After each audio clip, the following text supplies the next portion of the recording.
I'm back. During the 360 era of Dead Rising, I would make new accounts to unlock the achievements for these games again. It was just something I did on that console for any game I really enjoyed, like Dead Rising 1 and 2.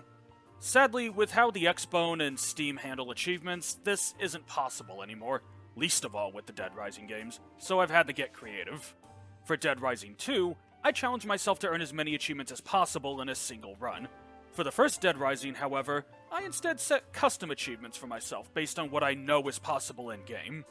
This video was originally going to be me going over the achievements in Dead Rising 1 via a tier list, like I did for the skill moves in the books. But this turned out to be too weak of a topic even for me. Aside from 10 or so really good and 5 exceptionally bad achievements, most of them weren't worth talking about, barely having a sentence or two worthy of discussion. Even trying to think of outfit pieces that every achievement could give you that otherwise don't have rewards, that quickly devolved into trying to justify why the game should have a backwards baseball cap 20 times over. So, instead, let's cut to what the end of the video would have been, and show you 10 achievements of my own design with the game's current mechanics. I'll be structuring this like a guide as if the achievements were already in the game, I'll be nabbing all 10 in a single run, and I'll even list what these achievements would earn you if they would give you anything. With all that said and done, let's not waste any more time and play Dead Rising once more. The quest for achievement progress starts right away with the game's introduction, through the achievement 12 Gauge Collector. This requires us to hold on to 6 shotguns at once. That might seem impossible, but there's the survivors. Their shotguns are independent of the ones that spawn in the game, and one survivor in the intro, Brian, has one. He's not long for this world, but his shotgun can be picked up. This does require you to hold onto the shotgun for the entirety of the playthrough, though. You can fire it, just don't drop it or deplete it, as survivor weapons don't respawn. While you're here, grab some potato chips in the entrance plaza, get some coffee creamer once you get to the safe house, and break open a few cardboard boxes until you get some cabbage. After saving Jeff and Natalie, because level 50 or not, I'm not a monster, we can start progress on the next 2 achievements. The first is Compact Collector, which requires holding 7 SMGs at the same time. This actually isn't as hard as its shotgun equivalent, as this just means you need to know where all 7 SMG locations are, the first being on top of where you enter Paradise Plaza from the warehouse. Now that we have some guns we aren't going to use, it's time to put that food we brought to use and actually earn an achievement, excessive drinking. This requires being under the effect of every mixed drink in the game at the same time, and all 6 can be made in Paradise Plaza thanks to what we brought. First, combine either the coffee creamer, or in my case frozen veggies, with some orange juice for Quick Step. Then, combine 2 potato chips for Spitfire. Then combine the cabbage with some OJ for Energizer, followed by a pie and OJ for an Untouchable. 2 orange juices together will make Nectar. And then head down to the fountain on the first floor for 1 last bag of chips. Combine that with a pie for Zombait. Now when you drink these drinks, make sure you save Energizer for last. It will only last for 10 seconds, and it takes Frank about 2 seconds to drink. So, saving it for last will ensure that you'll be under the effects of all 6 at the same time.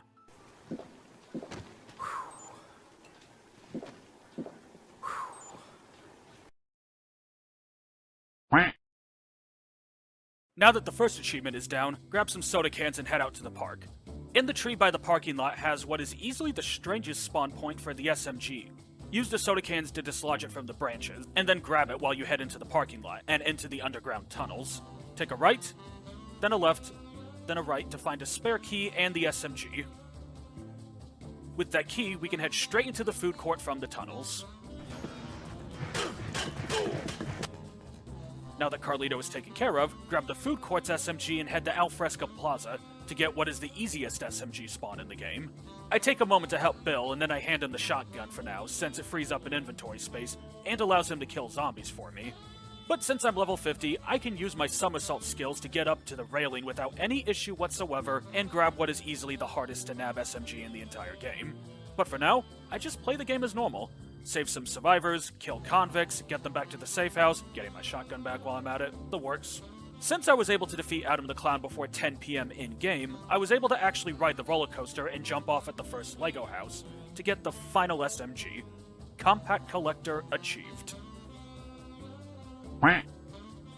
Speaking of Adam, the Demented Clown gives us a chance for the achievement Handgun Hero, which involves taking down a psychopath with nothing but handguns. Adam is a good choice since his lead balloons deal more damage than most weapons you have, and the handgun is good for stunning him before he throws them, and then popping them when they're right in front of him. However, if you think that's cheating and it shouldn't count, the next available boss, Cletus, can reasonably be beaten with pistols as well. As soon as the fight starts, pick up a display stand and move close to him, between the cash register and the sign, and let him shoot you. The display rack will fall and become a perfectly bulletproof shield, and at this angle, you can avoid almost every single shotgun attack. There are also infinitely spawning pistols right behind you, making for a slow but indisputable means of earning Handgun Hero. And as a reward for this task, you would be given some really slick shades. And with that, I want to admit I lied to you. I got 9 of these achievements in this run. One of them is Survivalist, which would require you to survive 72 hours without any packaged or processed food. So you would only be allowed fruits, vegetables, and beef. Pie and bread would technically be allowed based on the wording, but would go against the spirit of the achievement. The only reason I didn't go for this one is that you would never really see it in action. And yes, it is based on that achievement and off the record. I got this in a practice playthrough anyway, and it's not like you would get anything for this one. So, let's just say I did and move on. My admission of guilt aside, the playthrough goes on as normal at this point, just with a shotgun in my inventory. It's only with the arrival of the cult that the next achievement can begin. Apostasy. This simply involves defeating 100 cultists in a single playthrough. Anywhere from 20 to 25 will spawn when you need to save Jennifer, another 20-ish will block the path to Sean, and another 24 make one last barge in when Sean falls. Given a good 50 cultists can be found in movie theaters 1, 2, and 5 collectively, this is probably the easiest achievement in this video, but if merely defeating 5 soldiers is good enough for an achievement, 100 cultists is fair. This achievement, by the way, would unlock some slick blonde hair dye later on. You might think that this achievement should give you the raincoat, and I wouldn't disagree with you. Honestly, the achievement for photographing 10 psychopaths should really give the player something, so either the raincoat or the blonde hair dye could go there as well.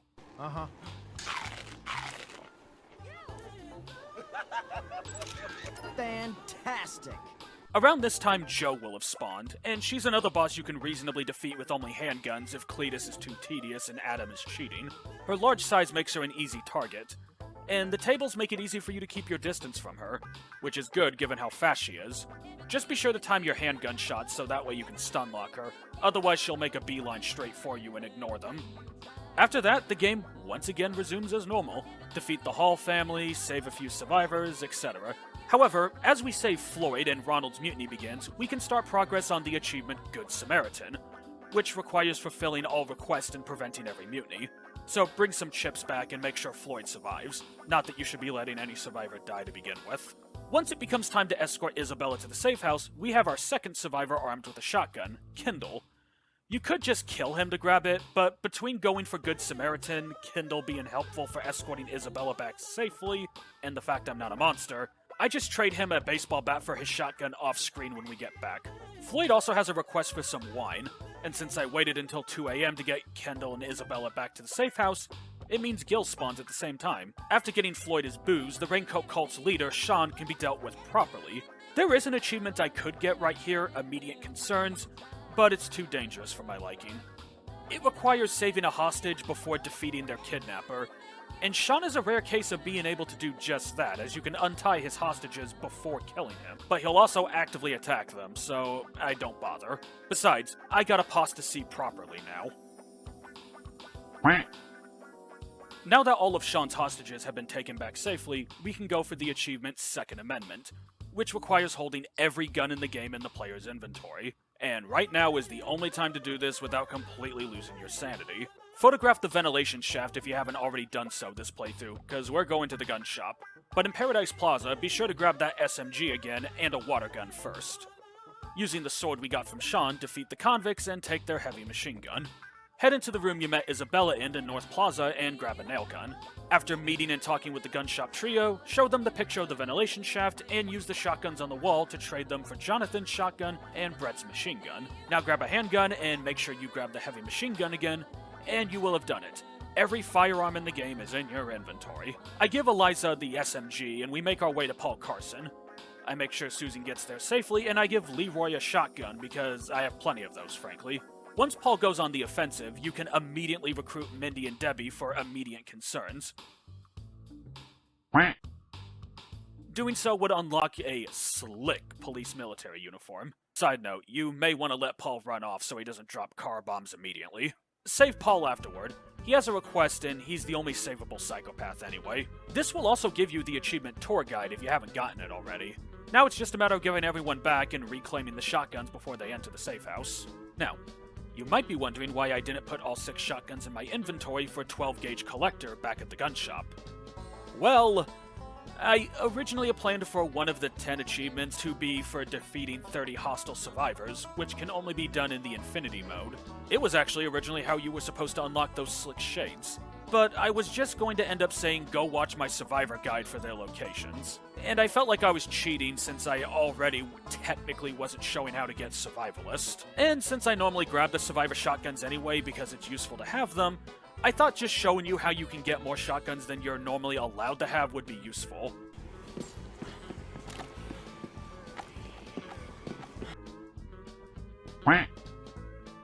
With it being time for bomb collecting, Kendall's mutiny is just over the horizon, so I just need to deal with Kent. Mr. West, I owe you an apology. Damn it. Okay, one save reload later, Kent is defeated, Tad is alive this time, and Simone is saved as the final survivor. You'll need to get her back as well because she has a request.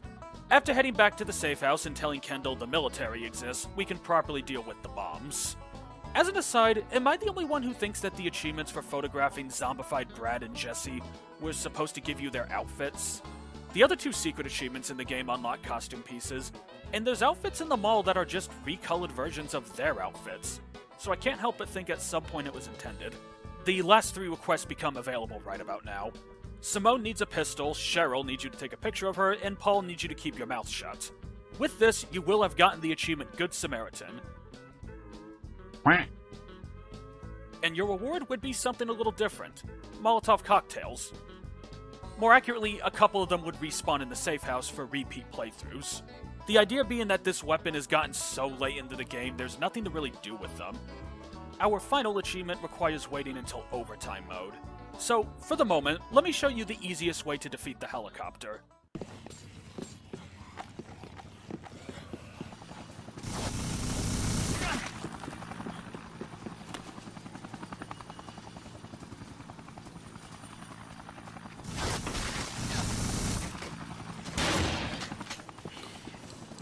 Yep, that's all it takes. Grab a shotgun, get onto the picnic area rooftop, and aim up, wait for it to pass overhead, and fire a shell into the bottom. I don't know if it's the copter being so close to the ground that the damage fall-off doesn't take effect, or if it's because you can technically hit the gunner or the pilot, which instantly scares it off. But either way, while the timing is strict, it only takes a single shotgun shell to achieve this.